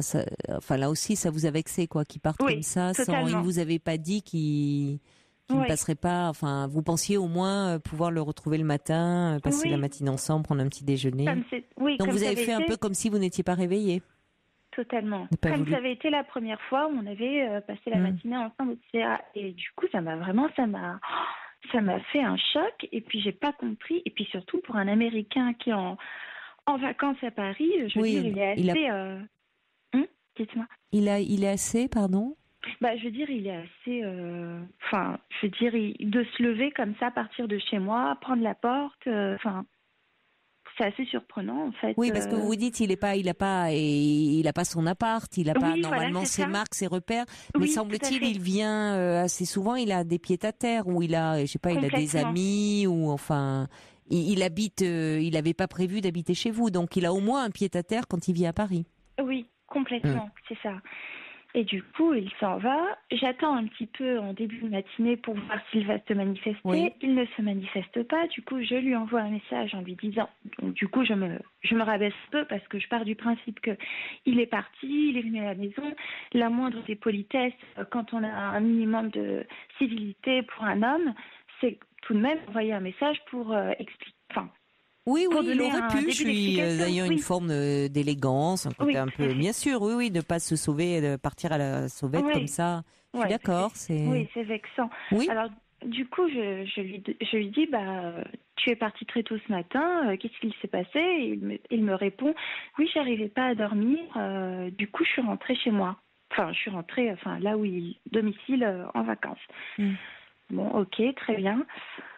Ensuite, de là, moi, ça m'a un petit peu refroidi, mais quand même, comme c'est vrai que j'ai assez le béguin pour lui et que je suis célibataire en ce moment, du coup, je lui envoie un message un peu plus tard, 2 jours après, pour lui demander « Coucou, comment ça va et quand est-ce qu'on se voit ?» Alors, il prend tout son temps pour répondre, je veux dire. Il reçoit le message, il le lit, il répond 5-6 heures plus tard. Il est en vacances ici, il ne faut pas exagérer. C'est pas comme si il était très pris par le travail et qu'il n'a pas eu le temps de traiter le message. Enfin. Oui, il est désinvolte quoi vis-à-vis de vous. Oui, totalement. Et ça fait un peu comme si j'étais. Enfin, je le vis comme si j'étais une fille de plus, enfin un numéro de plus de son répertoire sur Paris. Et donc. Oui, c'est jamais très agréable. Ouais, mais en même très temps. vexant. Bien, c'est pas agréable, mais c'est bien parce que c'est bien. Je trouve que malgré tout, au fond, vous n'essayez pas de vous raconter une histoire, de broder. Histoires. Vous êtes vous savez, au fond, ça peut arriver. C'est toujours, ça laisse un sentiment un peu désagréable. Mais c'est bien de le savoir parce que comme vous dites, il peut vous rappeler puisqu'il semble-t-il il vient quand même assez régulièrement à Paris et ce qui vous permettra la prochaine fois de pas répondre et puis peut-être justement la prochaine fois vous n'aurez même pas envie de répondre parce qu'à ce moment-là vous serez vous dans une histoire d'amour et que ça sera passé. Oui, un peu ce côté un peu cuisant. C'est ce que je reçois un petit message de Cathy qui dit ça m'est arrivé aussi, mais j'étais déjà presque mariée, dit Cathy. Il dit il y a des nuits magiques, ajoute-t-elle, c'est vrai, mais qui laissent un goût amer parfois un peu au réveil. Il y a Cathy qui dit mais j'ai trouvé c'est le Woody Allen et oui un Américain à Paris, c'est ce que dit Pascal aussi, vous pourriez en faire un film de votre histoire. Il y a Monica. Alors Monica, tiens, elle revient, elle dit vous savez, partout dans le monde, les femmes françaises, on revient pendant la guerre et auprès des Américains, c'est vrai, avaient cette réputation-là, les Américains, pour ce que les femmes françaises, ça a dû évoluer quand même depuis, je pense quand même, étaient connues pour être assez frivoles, assez légères et donc coucher comme ça, sans aucun engagement. Alors est-ce que ça se transmet de génération en génération, puisqu'avec Bernard on évoquait la guerre et c'était une toute autre histoire, mais c'est vrai que ça permet de rebondir. Monica a raison, où il y a eu de gros quiproquos entre les Américains, les GI et les femmes françaises, mais là ça arrive et il n'y a pas que les Américains qui ont cette attitude-là, on en connaît aussi sous nos cieux, qui il a une attirance, il vous trouve très jolie, très désirable, mais ça s'arrête là. Visiblement, il a passé lui aussi une excellente nuit puisqu'il a eu envie de vous revoir, mais il n'est pas dans cette dimension amoureuse et dans cette envie de peut-être commencer un lien, une histoire. Là où vous avez eu un gros coup de cœur, mais aussi un coup de cœur sentimental. Oui, j'ai eu un gros coup de cœur, mais si vous voulez, je suis assez réaliste qu'il habite à l'étranger. Et si vous voulez, en fait, je suis vraiment dans l'instant présent et je me dis, il m'a recontacté, donc il a apprécié aussi ce moment. Ce moment. Donc du coup, autant apprécier ce moment présent encore, créer de beaux souvenirs, quitte à ce que tu repartes. Ok, c'est pas grave, mais pourquoi se comporter de la sorte? Oui, il est plus que désinvolte d'ailleurs. Désinvolte, c'est pas le terme. Je parlais par rapport à c'est clair, il finit même pas la nuit avec vous. Il part comme ça au petit matin comme un voleur. Donc il pourrait, comme vous dites, finalement, vous auriez pu déjà vous avez notion que c'est compliqué avec la distance, mais au moins vous auriez aimé passer un peu un séjour quand il vient à Paris, un séjour enchanteur avec lui. Paris est une ville faite pour les amoureux, vraiment il y a tellement de belles choses à voir, à faire. Mais lui non, il se comporte comme font certains hommes, c'est one shot ou tout d'ailleurs, mais bon. Il n'y en a pas eu qu'un d'ailleurs, il est revenu vers vous, ce qui est un peu parce que ça peut laisser espérer, c'est ça qui est bon, il n'y en aura pas trois. Non, il y en a. Et alors, du coup, je lui ai envoyé un message pour lui dire, mais je ne comprends pas ton attitude. Pourquoi m'avoir envoyé un message pour me dire que tu étais à Paris si tu n'avais pas le temps ni de m'envoyer un message, ni de m'accorder de l'attention. Enfin, ce genre de choses. Et puis, donc, du coup, là, il m'a envoyé un message tout à l'heure, dans l'après-midi, aux alentours de 16h. J'ai pas pu répondre dans l'immédiat parce que je l'ai pas lu, j'étais occupée. Il me dit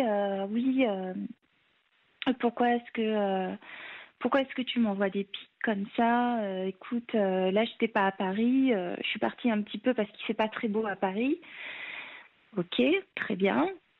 Bon, je lui réponds. Et écoutez, alors qu'on est en ligne, Caroline, jusqu'à maintenant, il ne m'a pas répondu.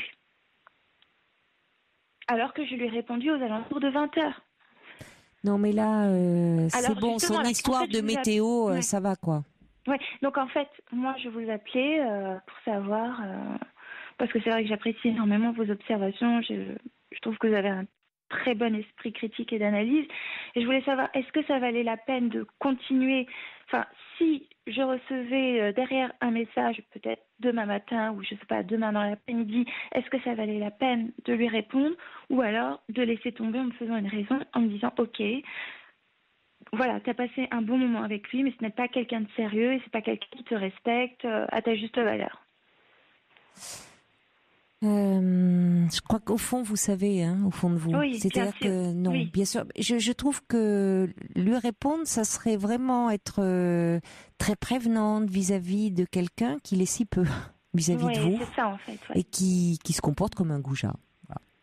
Voilà. Donc clairement, en fin de compte, c'est pas moi qui suis trop exigeante, c'est lui qui se. Ah mais non, mais là, mais là, il y a même pas, c'est même pas une question d'exigence. Je suis désolée, c'est on peut dire un type qu'il est après tout, que vous n'en attendiez rien, c'est qu'il attend de rien, qu'il donne une histoire ou quoi, mais ça n'empêche pas il a pas lieu de mal se comporter pour autant, se barrer comme ça en plein milieu de la nuit, enfin au petit matin, et après voyez pas répondre et tout. Non, je suis désolée, c'est un goujat. C'est tout, ça arrive. Voilà, donc après, lui répondre, donner il y a pas de, on le fait quand on est dans une relation, quand t'as quelque chose. Si vous deviez lui répondre, c'est lui dire ce que vous pensez de son comportement, c'est tout, point. Mais ça, il mérite même pas parce que c'est lui donner trop d'importance. Voilà. Et c'était la question qui allait suivre, c'était est-ce que là, ça valait la peine de lui dire, écoute, tu vois, t'es pas quelqu'un de sérieux, enfin, lui dire ce que je pense de lui, qu'en fin de compte, c'est pas quelqu'un de sérieux, ou est-ce qu'il vaut mieux que voilà, je maintienne mon silence et que je lui donne pas d'importance. Le silence est mieux. Moi, je comprends que vous ayez eu envie de lui répondre, mais en disant, c'est même pas qu'il est pas sérieux, c'est qu'il est mal élevé. Voilà, c'est qu'il est mal élevé et qu'il a ça. On peut désirer une femme et pas juste vouloir passer une nuit ou deux avec elle. C'est pas une raison pour se comporter comme un goujat. Bon, visiblement, l'éducation à la française, il lui a beaucoup à apprendre. Vous voyez, vous auriez pu lui envoyer une pique un peu plus, dire que le libertinage, c'est pas lui qui l'a inventé, mais qu'au moins, on peut faire preuve d'une certaine élégance. Visiblement, il se comporte comme un muf, tant pis pour lui. Vous voyez, mais si vous deviez lui répondre, ça serait plus dans le côté tacle. Vraiment, voyez, dire voilà, prends ça dans mais certainement pas pourquoi tu agis comme ça et tout. Non, vous savez pourquoi il agit comme ça. Voyez, là, donc hop, fin de non-recevoir, prends ça dans les gencives, au revoir, voilà. Et c'est pas agréable, mais bon, ça peut arriver. Et surtout, l'important, c'est, je vous dis, parce qu'il peut, lui, comme se revenir, comme ça. Il passe des nuits agréables avec vous, et voyez. Donc, ne rentrez pas dans ce jeu-là. Et puis moi, je peux me laisser charmer par son discours. Oui, d'autant plus si vous êtes célibataire, mais vous êtes charmante visiblement, parce que bon, voilà, sinon il vous aurait pas désiré. Donc l'été est là, vous allez certainement faire d'autres rencontres et j'espère que de toute façon, s'il revient à vous contacter, qu'à ce moment-là, vous serez très amoureuse et puis vous n'aurez même pas envie de vous poser des questions, de lui répondre ou pas. Vous voyez, ça arrive à tout le monde. Vous savez, ça, Victoria, d'abord, on s'en remet, franchement, et puis vous allez voir, vous allez rencontrer quelqu'un et à ce moment-là, vous n'y penserez plus à cet Américain. Je l'espère. Okay, je vous souhaite un bon week-end, malgré tout, beaucoup, Victoria. Caroline, d'accord ? Je vous embrasse.